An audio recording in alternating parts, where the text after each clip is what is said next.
मेरो देश नामको गद्य कविता म रामराज नेउपानेले 77/8/15 रचना गरेको म यहाँहरू समक्ष पाठ गर्न गइरहेको छु।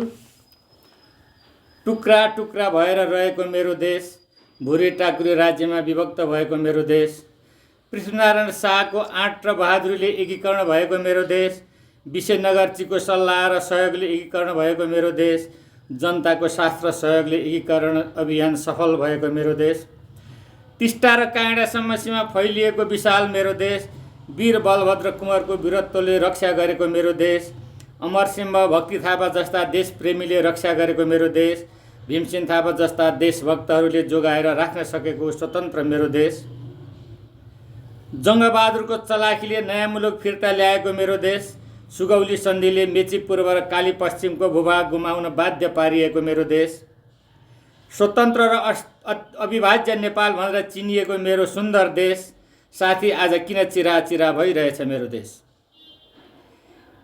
104 वर्ष जहानिया शासनले एकलौटी हालिमुहाली गरेको मेरो देश, 7 सालमा राणा काङ्ग्रेसको सम्झौताले चलेको मेरो देश, 15 सालमा आम निर्वाचन भई प्रजातान्त्रिक भनिएको सरकारले शासन चलाएको मेरो देश, 17 सालमा प्रजातन्त्र मासी राजा आफैले शासन चलाएको मेरो देश, 30 वर्षसम्म पञ्चायतले ढलिमली गरेको मेरो देश, 46 सालको आन्दोलनले पञ्चायत बढारेको मेरो देश, 47 सालमा नयाँ संविधान लागू गरी जनप्रतिनिधिले शासन चलाएको मेरो देश, साथी आज कुन मोडतिर जान खोजिरहेछ मेरो देश।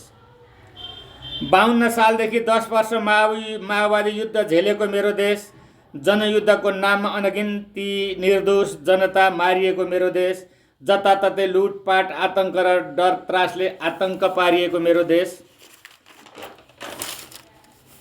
क्रियापुत्रीले क्रिया पनि सक्न नपाई आन्दोलनको नाममा मारिनु परेको मेरो देश, जाति जातिमा विभाजन ल्याई अन्तर सङ्घर्षमा धकेलिन खोजिएको मेरो देश, 12 बुँदे सम्झौताले शान्ति ल्याएको जस्तो पारिएको मेरो देश, प्रजातान्त्रिक राजा वीरेन्द्रको वंशनाश पारिएको मेरो देश, नयाँ राजा ज्ञानेन्द्रलाई गद्दीबाट हटाइएको मेरो देश, 62-63 संयुक्त आन्दोलनबाट नयाँ संविधान लागू गरी जनताका हक अधिकार स्थापित गर्ने भनिएको मेरो देश, नयाँ संविधान जारी गर्न अवरोध पुर्याउन खोजिएको मेरो देश, संविधान जारी गर्दा नाकाबन्दी खेप्नु परेको मेरो देश, छिमेकीले सधैँ विवाद ल्याई सिमाना मिच्न खोजिएको मेरो देश, शनिबारे सिमानामा अलि कोपरी रहँदा दुखेर रोइरहेको मेरो देश, विभिन्न सन्धि सम्झौताले चल्नु न चपटाउनु भई थला परेको मेरो देश, साथी अब कुन दिशातिर हुर्किन खोजिरहेछ मेरो देश।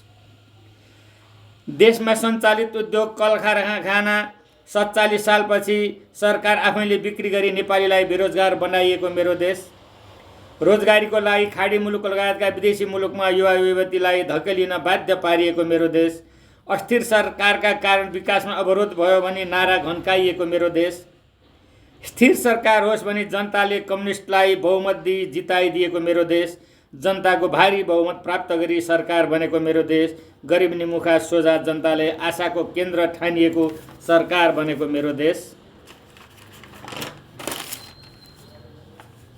जनता र राष्ट्रलाई समृद्धितर्फ लैजान्छ भनी विश्वास गरिएको सरकार बनेको मेरो देश, सबै क्षेत्रको समानुपातिक विकास हुन्छ भनी सोचिएको सरकार बनेको मेरो देश, योग्यता र क्षमता अनुसार समान अवसर पाई बेरोजगार रहनु पर्ने छैन भनी आशा गरिएको सरकार बनेको मेरो देश, सबै निकायको व्यथिति अन्याय अत्याचार र विकृति समाप्त भई सुशासन कायम हुन्छ भनी जनताले भरोसा गरिएको सरकार बनेको मेरो देश, साथी आज कुन दिशातिर अग्रसर हुन खोजिरहेछ मेरो देश। चुनाव र आन्दोलनका बेला जनतालाई बाँडेका मिठा मिठा सपना कहाँ गए मेरो देशमा, निधारभरि अबिर र गलाभरि थेग्न नसक्ने माला भिर्न मात्र बाँडेका रहेछन् सपना मेरो देशमा। पञ्चायतको गाई काण्ड, गलैँचा काण्ड, गहुँ काण्ड जस्ता काण्ड अब हुँदैनन् भन्ने सोचेका थिए जनताले मेरो देशमा। एनसेल काण्ड, बाइडबडी काण्ड, सुन काण्ड, कोरोना काण्ड, ललिता निवास काण्ड, आयल निगम जग्गा खरिद काण्ड जस्ता अनेकौं काण्डको हल्ला पो मच्चिन थाल्यो मेरो देशमा। साथी के सगरमाथाले उचाइ दिएर मात्र पुग्छ मेरो देशमा, साथी के राष्ट्रको स्वाभिमानले उचाइ लिनु पर्दैन मेरो देशमा, साथी के जलस्रोतको धनी देश भनेर चिनिनु मात्र विकास हो त मेरो देशमा, साथी, जनतालाई सधैँ भ्रमको खेती गरिरहन पाइन्छ त मेरो देशमा? दूरगामी असरको योजना बिना सडक बनाए चिल्ला गाडी कुदाउनु मात्र विकास हो त मेरो देशमा? पहाडमा पहिरो र तराईमा बस्ती डुबानका समस्या ल्याउने सडक बनाउनु मात्र विकास हो त मेरो देशमा? हरियो वन नेपालको धनलाई मासेर देशलाई मरुभूमिकरणतर्फ धकेल्न खोज्नु विकास हो त मेरो देशमा? भोका नाङ्गा जनतालाई खाने लाउने व्यवस्था गर्नु पर्दैन मेरो देशमा? निशुल्क शिक्षा र स्वास्थ्यको अवसर समान रूपमा जनताले पाउनु पर्दैन मेरो देशमा? आफ्ना परिवार आफन्त र आसेपासेलाई पद प्रतिष्ठा दिलाउन मात्र आन्दोलन भएको हो त मेरो देशमा? जनताले सुशासनको प्रत्याभूति पाउनु पर्दैन मेरो देशमा? निर्मला पन्त, सम्झना विश्वकर्मा जस्ता हजारौं बालिकाले बलात्कृत भई ज्यान गुमाइरहनु पर्ने हो त मेरो देशमा? साथी, होइन भने बलात्कारी र हत्याराहरू किन सम्मान दिँदैनन् त मेरो देशमा? नेताहरू चुनावमा पराजित भएर पनि किन त्यही पद प्राप्तिका लागि मरिहत्ते गरिरहन्छन् मेरो देशमा? आफ्नै पार्टीको सरकार हुँदा पनि केका लागि लुछाचुनी गरिरहन्छन् नेताहरू मेरो देशमा? सधैँभरि ढाडमा चढेर टाउकामा हानिरहने नीति लागू भइरहने हो त मेरो देशमा? अर्काको नेतृत्व स्वीकार गर्नै नसक्ने नेताहरूको जमात बढ्दै गएको हो त मेरो देशमा? एक अर्काप्रति हिलो छ्यापाछ्याप गरेर व्यवस्थाप्रति नै जनताले वितृष्ट जगाउन खोजिएको हो त मेरो देशमा? जुन जोगी आयो कानै चिरेको उखानलाई चरितार्थ गराउँदै लान खोजिएको हो त मेरो देशमा? सधैँ जनताले शास्ति मात्र खेपिरहनु पर्ने हो त मेरो देशमा? साथी, यस्तै हो भने किन चाहियो त जनताको सरकार मेरो देशमा? नेताहरू, तपाईहरूका गलत चिन्तनका कारण जनता वाक्क भएर सडकमा आउन थालिसके मेरो देशमा।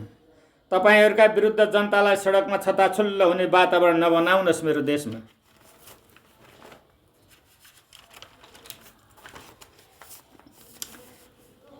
सबैले आफ्ना कार्यकालका कमी कमजोरीलाई आत्मसमीक्षा गर्दै मेलमिलापको वातावरण कायम गर्न सुझाव छ मेरो देशका नेतालाई। देश र जनताको हित एवं समृद्धि र कल्याणलाई मूल मन्त्र मान्दै अघि बढ्न सुझाव छ मेरो देशका नेतालाई। आपसी द्वन्द्व खुट्टा तानातानको स्थितिलाई अन्त्य गर्दै आपसी सद्भाव कायम गर्न सुझाव छ मेरो देशका नेतालाई। टुटफुटले होइन, हातमा हात काँधमा काँध मिलाएर एकताबद्ध भई जनअपेक्षा पूरा गर्न सुझाव छ मेरो देशका नेतालाई। आग्रह पूर्वाग्रह राखेर एकले अर्कालाई खुइल्याउने वातावरणको अन्त्य गर्न सुझाव छ मेरो देशका नेतालाई। विरोधका स्वर गुन्जिँदै जनसागर उर्लिँदै गयो भने अप्ठ्यारो पर्न सक्छ मेरो देशका नेतालाई। त्यसैले स्थितिलाई भयावह हुनबाट जोगाउन बेलैमा सचेत भई सम्हालिन सुझाव छ मेरो देशका नेतालाई। घर फुटे गवार लुटे भन्ने उखानबाट शिक्षा लिन सुझाव छ मेरो देशका नेताहरूलाई। नाला पानी र दौथललाई कहिल्यै नबिर्सन सुझाव छ मेरो देशका नेताहरूलाई। धन्यवाद।